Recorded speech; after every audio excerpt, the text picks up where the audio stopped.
Kelebihan dan kekurangan motor listrik dibanding motor konvensional.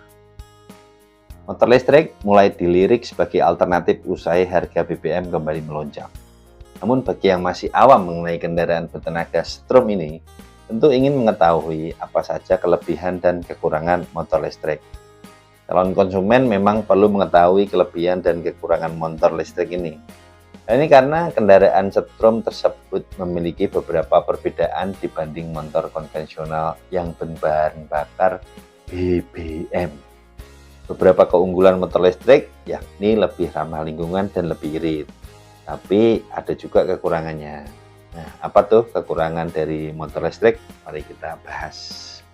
Kelebihan motor listrik. Kita bahas kelebihannya dulu ya. Kelebihan motor listrik yang pertama, mampu mengurangi emisi. Motor listrik tak menghasilkan emisi gas karena sumber tenaganya berasal dari listrik yang tersimpan di baterai. Sedangkan pada motor konvensional, emisinya cukup besar dan berpengaruh pada kualitas udara karena hasil pembakaran dibuang melalui knalpot. Kelebihan motor listrik yang kedua adalah lebih irit dibanding motor konvensional. Kita ambil contoh, sebuah motor listrik memiliki baterai berkapasitas 1,5 kW dan bisa menempuh jarak 40 km. Bila biaya listrik di Jabodetabek atau di Jawa dibanderol 2000-an per kilowatt, maka untuk menempuh jarak 40 km hanya perlu mengeluarkan biaya sekitar Rp3.000. Bila dibandingkan dengan motor bensin, butuh 1 liter bensin untuk menempuh jarak 40 km. Artinya, bila 1 liter Pertalite 10.000, maka butuh 10.000 untuk menempuh jarak 40 km. Kelebihan motor listrik yang ketiga adalah suara yang lebih halus. Hal ini karena motor listrik tak memiliki proses pembakaran internal sehingga tak terjadi kebisingan. Berbeda dengan motor konvensional yang pasti terdengar suara mesinnya karena terjadi proses pembakaran. Kelebihan motor listrik yang keempat adalah perawatan yang lebih mudah.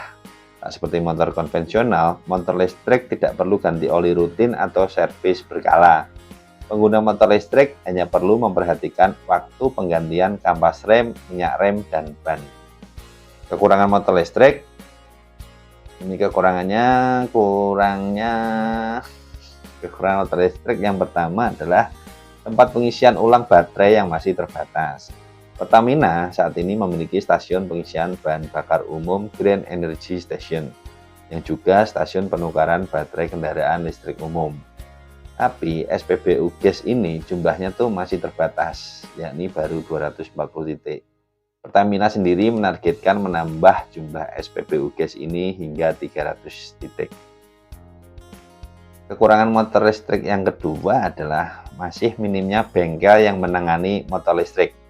Bila sewaktu-waktu motor listrik bermasalah, pengendara motor mungkin nggak bisa begitu saja membawa kendaraannya ke bengkel yang biasa menangani motor konvensional. Kekurangan ketiga motor listrik ini adalah jumlah spare part yang masih terbatas.